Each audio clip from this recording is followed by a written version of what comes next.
છોટાઉદેપુરના પૂર્વ સાંસદ રામસિંહ રાઠવાના ભત્રીજાની ગોળી મારીને હત્યા કરાઈ છે। ગ્રામ પંચાયતની ચૂંટણીમાં થયેલ બબાલને લઈ ગામના જ બે યુવકોએ કુલદીપ પર ફાયરિંગ કર્યું હતું।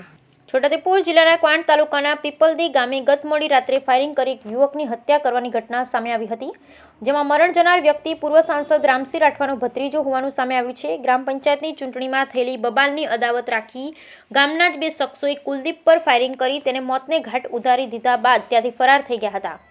પોલીસે હાલ ફરાર આરોપીમાંથી એક શંકર સંજી રાઠવાની અટકાયત કરી પૂછપરછ હાથ ધરી, જ્યારે અન્ય એક હજી પોલીસ પકડથી દૂર છે।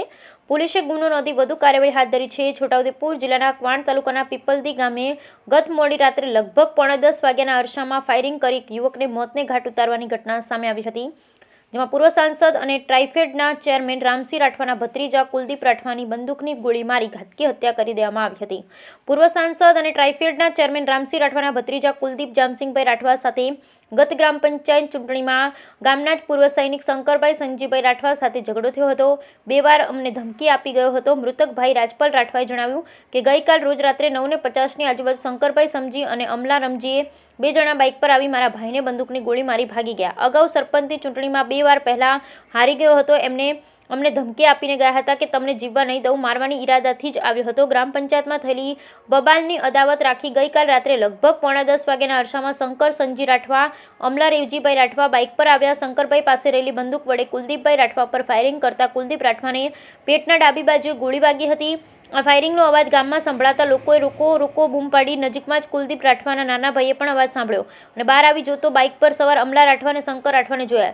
તેઓ એમ કહે છે કે કહીને આગળ નીકળી ગયા। પેટ પર ગોળી વાગતા કુલદીપ ગંભીર રીતે ઘાયલ થયો હતો, જેના કારણે તેનું ઘટના સ્થળે જ મોત નીપજ્યું હતું।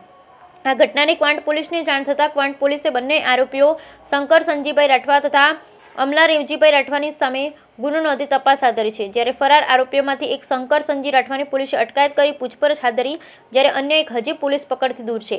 મૃતકના મૃતદેહને પોસ્ટમોર્ટમ માટે ક્વાંટ હોસ્પિટલ ખસેડાયો હતો, જ્યાંથી પેનલ પોસ્ટમોર્ટમ માટે વડોદરા લઈ જવાયો છે। બ્યુરો રિपोर्ट रेहान पटेल, छोटाउदेपुर। नमस्कार। छोटाउदेपुर जिले के कवाट पुलिस स्टेशन में 21 तारीख की रोज़ रात को 1 बजे एक FIR रजिस्टर हुई है। उस FIR का बनाव इस तरह है कि 20 तारीख की रोज़ रात के 10 बजे के करीब कवाट तालुका के पीपलदी गांव में एक फायरिंग का बनाव बना था।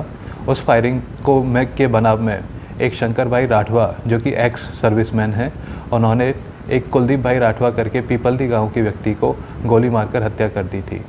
उस बनाव में के बाद शंकर भाई राठवा अपने सह आरोपी अमला भाई राठवा के साथ बाइक पर फरार हो गए। इस बनाव का कारण है कि जो शंकर भाई राठवा और कुलदीप भाई राठवा पंचायत के इलेक्शन में दोनों अपोजिट ग्रुप्स में इलेक्शन लड़ रहे थे और कुलदीप भाई राठवा उस इलेक्शन में का जो ग्रुप था उस इलेक्शन में विनर नहीं।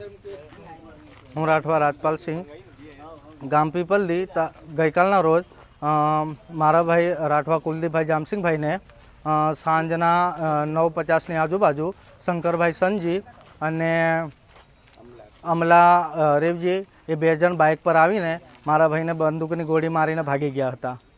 શું કારણ હતું? પહેલા પણ ઝઘડો થયો? એ 2 વાર પહેલાં અમને ધમકી આપીને ગયો હતો કે સરપંચની ચૂંટણીમાં હારી ગયો હતો ને, ત્યારે એ ધમકી આપીને ગયો હતો કે તને હું જીવા નહીં દઉં ને મારી નાખીશ। એ મારવાના ઈરાદાથી જ આવ્યો હતો। એ અમને રોજ 5 દિવસ થયા, એ રોજ અમને હેરાન કરતો એટલે અમારે ચૂંટણીના કારણે એ કે છૂટા કહીને અમે બધા સપોડા બેંક દઈ બધા જવા પછી આ વગે એમ કરતો 5 દાડા અહીંયા એક દાડો આવીને દબાયેલો, આવો સોરો અહીંયા આવીને દબાયેલો। તે હું સવારે 5 વાગે કોઈ છૂટો રહેવા મેં એવું કીધે ચાલ ને એમ કરીને એમ હું ગોરીને ફોન કર્યો બીજાને, તે કોઈ નહીં હોય પાડું હાડું હે કદું કેમ બીજા કીધે હો કઈ નહીં એમ કહીને બહી રહ્યા। ત્યાં આ હુઈ રહ્યા હું તે દાડે અમને માર નાખતો બધા અરુણને ને મને ને મીને ને એમ તે કઈ નહીં પણ એ ચૂંટણીના બારામાં એ ઊભો રહ્યો ગમે તે એ કરતો પણ મારા લોકોને મારી ગયા નાખ્યો, ફાયરિંગ કરી જો પાછો કેવી રીતે જાનુડી આજે તારા જાનુડી ભૂકા કાઢી નાખ્યા, એમ ફાયરિંગ ફટેકડો ફોડ્યો, અહીંયા ફોડ્યો આ એનું કર્યું અહીંયા વતે આ ફોડ્યો અને સાંજે અમે જોડે સીધી અણબનાવ બન્યો હોય એવો અમારા ધ્યાનમાં નથી આવ્યું, પણ એ બધું હવે પોલીસના પેલા એમાં બહાર નીકળશે જે હશે તે, ને ધીરે ધીરે એની બધી જ કડીઓ ખુલશે। રાજકીય ષડયંત્ર હોય એવું લાગે? મોટા ભાગે તો મને એ ડાઉટ છે કે રાજકીય ષડયંત્ર જ હોઈ શકે, બાકી બીજું કોઈ આ બાબતમાં કંઈ લાગતું નથી. પોલીસ મેઇન આરોપીને પકડી લીધો છે અને બીજો એક આરોપી છે એ પકડાઈ જશે આ સાંજ સુધીમાં ગમે ત્યારે. પણ પોલીસ, કારણ કે જો હજુ 24 કલાક નથી થયા તે પહેલાં મુખ્ય આરોપીને પકડી પાડ્યા છે, એટલે કામગીરી તો એમની સારી છે, એમાં કોઈ સવાલ ઊભો રહેતો નથી. નહીં તો રાતનો બનાવને અત્યાર સુધીમાં એ પકડી લીધો હોય તો એ તો એક ગામથી બીજા ગામ, એ ગામમાંથી બીજા ફળિયામાં આમ કરીને ગામડામાં તો ગામમાંથી ડુંગરીઓની પાછળ પણ સંતાઈ જાય તો ત્યાં દરેક જગ્યાએ ક્યાં પણ એવી જગ્યાએ જઈને પકડી પાડવો, એટલે કામગીરી એમની વ્યવસ્થિત છે.